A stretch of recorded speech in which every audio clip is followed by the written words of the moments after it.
엄마 없이 단 하루도 못 사시는 칠순이 넘은 우리 아버지는 퇴직 후 강아지 한 마리를 데리고 산속으로 떠나 자연인으로 살겠노라 노년을 꿈꾸셨다.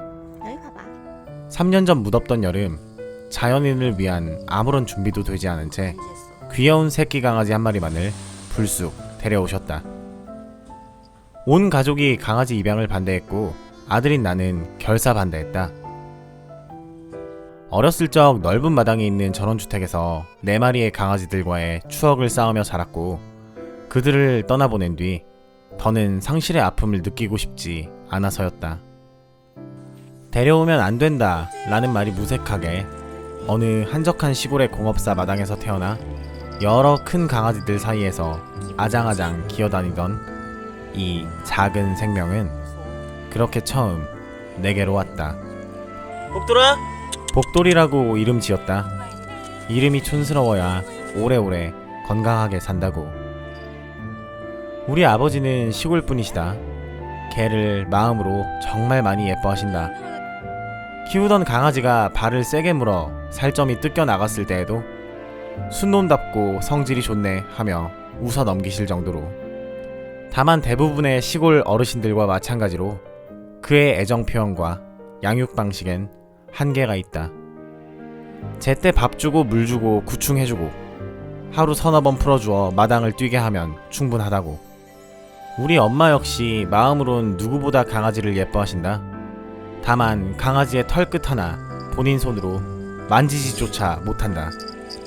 어린 시절 물렸던 기억에 여태껏 강아지를 두려워하시기 때문이다. 결국 우리 집에선 강아지를 집안에서 기르거나 마당에 풀어놓고 키울 수 없다는 말이 된다.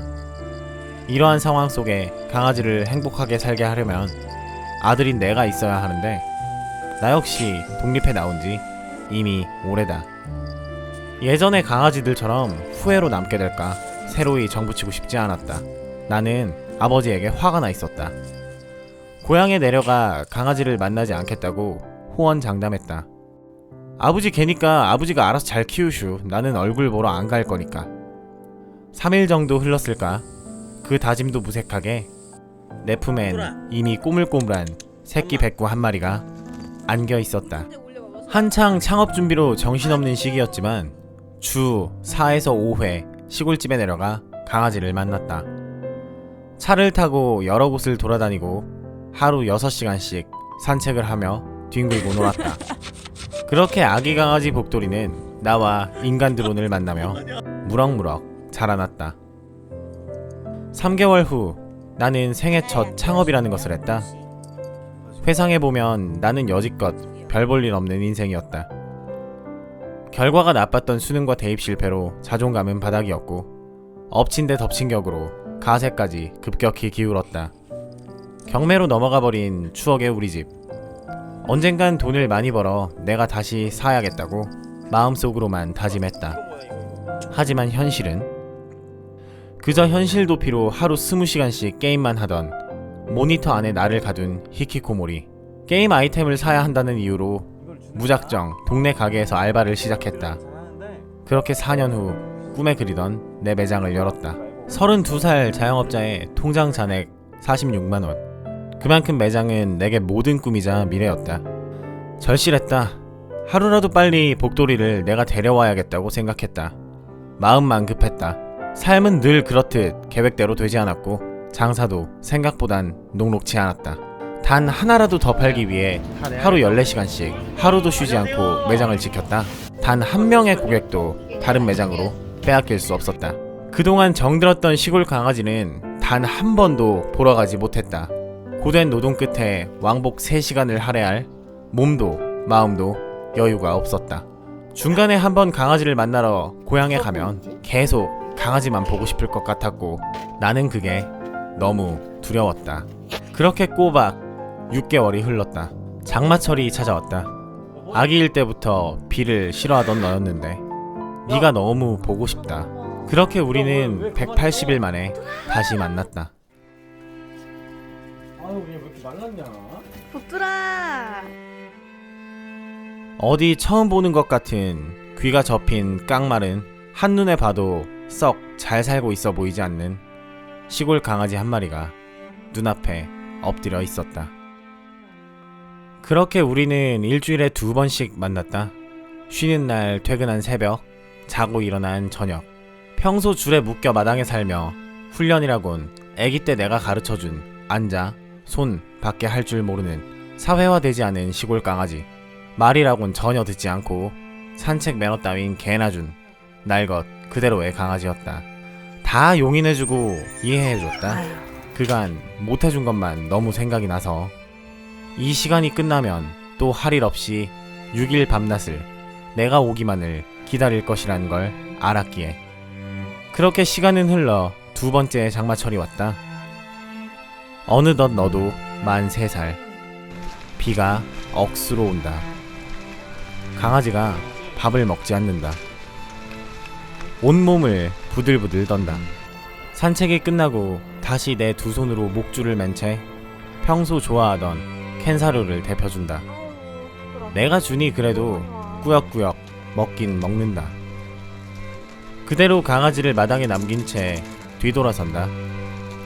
갑자기 화가 머리 끝까지 난다. 구멍 뚫린 양 비를 퍼붓는 하늘이 애꿎게 원망스러울 뿐이었다. 다음 날이 되었다. 잠에서 깨자마자 매장을 열지 않은 채 너에게 다시 달려갔다. 비가 정말 억수로 온다. 걔 집안에 들어가 있으라 해도 내가 밖에 서 있으니 자꾸만 나를 따라다니며 그 비를 다 쳐맞는다. 며칠 동안 잠도 제대로 못 자고 밥을 안 먹어서 꼴이 말이 아님에도 내 곁이라고, 그저 내가 옆에 같이 있다고. 얼굴은 웃고 꼬리는 계속 팔랑거린다. 온몸은 바들바들 떠는 채. 그때의 그 눈빛을 나는 평생 잊지 못할 것 같다. 너에게 가장 많이 했던 말, 기다려. 지금 내가 그냥 아무것도 하지 않고 내게 기다려 라고 말하고 돌아선다면 너는 내게 후회라는 이름으로 영원히 기억될 것만 같았다. 결국 시간이 흘러 비는 멈추고 무더위가 끝나고 가을이 찾아오면 선선해지는 낙엽과 함께 복돌이는 여느 때처럼 삶을 살아가긴 할 것이다. 일주일 168시간 중 고작 나를 만나는 단 4시간만을 손꼽아 기다리며 1m 줄에 묶인 채로.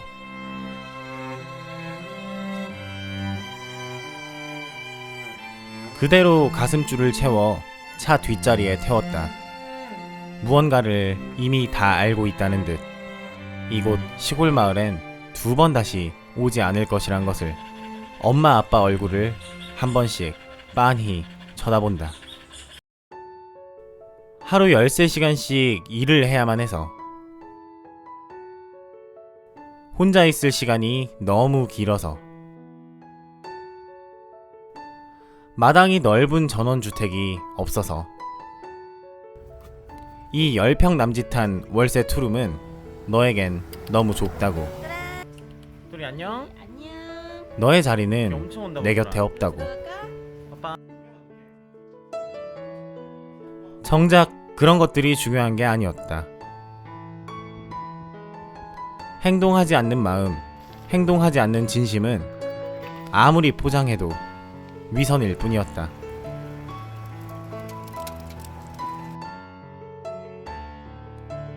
그저 너에겐 나 하나면 됐는데.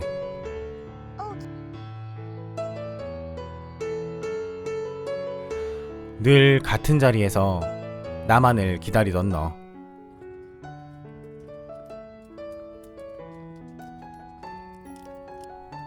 이젠 내가 그런 너의 봄, 여름, 가을, 그리고 겨울을 영원히 안녕. 지켜줄게. 무서워? 알았어. 안아. 무서워? 너무 늦게 데리러 와서 미안하다.